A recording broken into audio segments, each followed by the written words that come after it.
अरे दया, दया. होळी खेळायचा आनंद आला कथामध्ये, होळी खेळायचा आनंद आला. होळी खेळ. हो दया, मजा आली. हो मजा आली. अरे हा बाबा, मजा आली. चाली रंगपंचमी खेळून काल. आता मला हे सांग की माझं ते कुठे आहे? काय हृदय? हृदयाचं माहिती आहे. माझं हृदय तुझ्याकडे आहे आणि तुझं माझ्याकडे. अच्छा, मग काय शोधताय तुम्ही? पॅकेट? अच्छा, चोर म्हणजे माझं पाकिट तू घेतलं होतं. अरे दे दे बाई, दुकानात जायला उशीर होतोय. विचारणार नाही की मी तुमचं पॅकेट का घेतलं? विचारायचं काय त्यातून पैसे काढायला. दे. चेक करायला घेतलं होतं. म्हणजे जर हे रिकामं असतं तर मी हे भरून ठेवलं असतं. अच्छा, तू माझं पाकिट भरून ठेवलं असतं पैशांनी? मग प्रेमाने.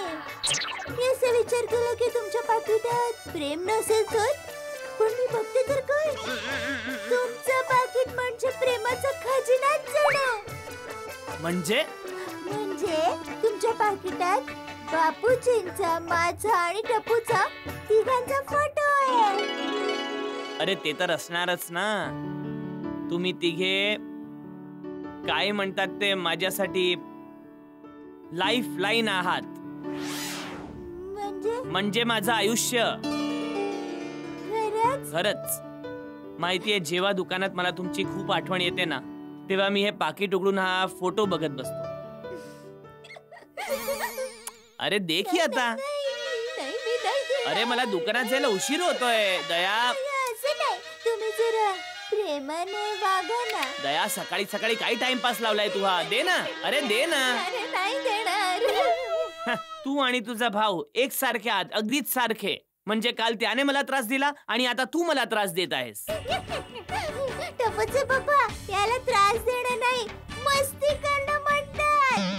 काय की माझे नेहमी म्हणते, माणूस कितीही मोठं होऊ दे, त्याने नेहमी मस्ती मजा करत राहिलं पाहिजे. त्याने काय होतं की माणूस नेहमी तरुण राहतो. जय हिंद. तू म्हणालीस ना जवान, मग मी म्हणालो जय हिंद. मस्ती. मस्ती. हे घ्या तुमचं पाकिट. हो चला, हुश. थँक्यू. चला मी दुकानाला जातो. जय जिनेंद्र. मस्तीखोर. या संध्याकाळी या, मग सांगते. खूप मस्ती करतात. मने कोयल कैसुमो, मने कोयल कैसुमो, कोयल काळी हुर पाळी, मने कोयल कैसुमा. अरे वा सुनबाई, छान गातीयस तू. थँक्यू बापूजी. बापूजी तुमच्यासाठी चहा नाश्ता घेऊन येऊ? हो घेऊन ये. दयावहिनी, दयावहिनी, बापूजी, बापूजी. अरे या पोपट भाऊ, बस डब्या बस. काय झालं? अच्छा तुम्ही आधी बसा, मी तुमच्यासाठी चहा नाश्ता घेऊन येते. नाही दयावहिनी, आज चहा नाश्ता राहू दे. चहा नाश्ता आज रद्द. ए कॅन्सल वाडी, मला तर चहा नाश्ता करू दे. अरे सॉरी, तुम्ही करा ना. फक्त माझ्यासाठी चहा नाश्ता रद्द. अरे पण तू का चहा नाश्ता नको म्हणतोय? खरं तर बापूजी, मला खूप भीती वाटते. दयावहिनी, मला मागच्या 3-4 रात्रींपासून एक विचित्र आणि भयानक स्वप्न पडतंय. तुझ्या लग्नाचं? अहो बापूजी, लग्नाचं स्वप्न असतं तर अजून काय हवं होतं. पण हे स्वप्न तर खूप खतरनाक आहे, खूपच भयानक आहे. पोपट भाऊ, नेमकं तुम्हाला काय स्वप्न पडतं ते सांगा. कारण काय ना, माझी आई नेहमी म्हणते की प्रत्येक स्वप्नाचा एक अर्थ असतो. म्हणून तर मी इथे आलोय की हे कळू शकेल की असं स्वप्न का पडतंय. काय पोपट भाऊ की माझी आई नेहमी म्हणते की समजा तुम्हाला तुमच्या स्वप्नात साप दिसला की समजायचं की तुम्हाला धनप्राप्ती होणार आहे. आणि समजा स्वप्नात एखादा कुत्रा रडताना दिसला की समजायचं की खूप खूप अशुभ होणार आहे तुमच्या सोबत. आणि समजा की स्वप्नात तुम्हाला हिरवागार शेत दिसलं तर समजायचं की तुमच्या घरी कधीतरी लहान पाहुणा येणार आहे. बोला बोला पोपट भाऊ, तुम्हाला काय दिसलं? साप, कुत्रा की शेत? काहीच नाही. मग तुम्हाला काय दिसतं पोपट भाऊ? सांगतो. मला स्वप्नात एक समुद्र दिसतो. समुद्रात बरोबर मधोमध कुठेतरी एक नाव दिसते. त्या नावेमध्ये मी बसलेला दिसतो, अगदी एकटा, निशस्त्र. मग मी काय पाहतो, लांबून काहीतरी तरंगत माझ्याजवळ येतंय. मला कळत नाहीये की ते काय आहे. मी ओळखण्याचा प्रयत्न करतोय. ते जवळ येतंय, अजून तरंगत जवळ येतंय, तरंगत आणखीन जवळ येतंय. आणि मी काय पाहतो, मगर पाहिलीस? नाही नाही नाही, ती मगर नाहीये. एक सुंदर कुमारिका आहे. ती पोहत माझ्याजवळ येते. मग मी तिला पाहतो, ती मला पाहते. ती मला बघून लाजते. मग मी तिला विचारतो की तुम्ही माझ्याशी लग्न कराल का? मग ती परत लाजते आणि काही बोलायच्या आत पक्षी होऊन उडून जाते. मग मग मग पोपट भाऊ. मग मी त्या अथांग समुद्रात पुन्हा एकदा एकटा होऊन जातो आणि मी डोळे बंद करून देवाकडे प्रार्थना करतो की हे देवा मला एक जोडीदार हवाय. प्लीज प्लीज एक जोडीदार पाठव मला.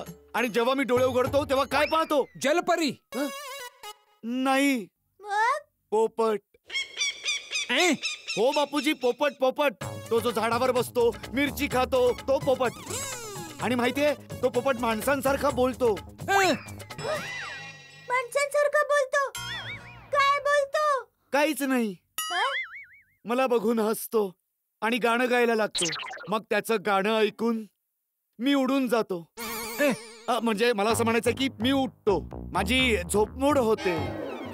आता तुम्हीच सांगा बापूजी, दया वहिनी, अशा स्वप्नाचा काय अर्थ आहे? पोपट भाऊ, तुमचं स्वप्न खरंच खूप विचित्र आहे. काही कळत नाहीये. पण माझ्या लक्षात आलेलं आहे. अरे डब्या, हा सगळा तुझ्या भीतीचा परिणाम आहे. तुला नेहमी भीती वाटत असते की तुझं लग्न नाही झालं तर. म्हणूनच तू नावेमध्ये स्वतःला एकट्यालाच पाहतोस. कारण हे जग म्हणजे एक समुद्रच आणि आपण सगळे प्रवासी आहोत. आजपर्यंत खूप मुलींनी तुझ्या बरोबर लग्नाला नकार दिलाय. म्हणून तुला असं वाटतं की तू कुठल्याही मुलीला लग्नासाठी विचारलंस तर ती पक्षिणीसारखी उडून जाईल. मग तुझ्या नावेमध्ये तुला पोपट दिसतो. तो पोपट म्हणजे तुझ्या आजूबाजूचे लोक, जे नेहमी तुझ्यावर हसत असतात, तुझी मस्करी करत असतात. म्हणूनच तो पोपट तुझ्यावर हसून तुला गाणं गाताना दिसतो. समजलं? बरोबर आहे बापूजी. तुम्ही खूप चांगल्या पद्धतीने समजावलात. थँक्यू बापूजी. अरे बाबा डब्या, आपण जो विचार करतो तेच रात्री स्वप्नामध्ये दिसतं. जर आपण रात्री झोपायच्या आधी एखाद्या भूताची गोष्ट ऐकली किंवा बघितली तर आपल्या स्वप्नामध्ये भूत येतं. जर एखाद्या परीची गोष्ट पाहिली किंवा ऐकली तर आपल्या स्वप्नात परी येते. बरोबर आहे. म्हणून आपले पूर्वज म्हणतात ना की रात्री झोपताना एखादं चांगलं पुस्तक किंवा धार्मिक पुस्तक वाचलं पाहिजे किंवा देवाचं नाव घेऊन झोपलं पाहिजे. त्यामुळे मनाला शांती मिळते आणि छान झोप पण लागते. हो, मी आजपासून असंच करेन. आता झालं तुझ्या मनाचं समाधान? हो, झालं. पण ते चहा नाश्ता जा घेऊन ये. आणते.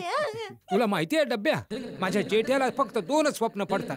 घरात असला तर खाण्याचं आणि दुकानात असला तर कमावण्याचं. आता दुकानामध्ये परमेश्वराची काम वाढू दे अशी प्रार्थना करत असे.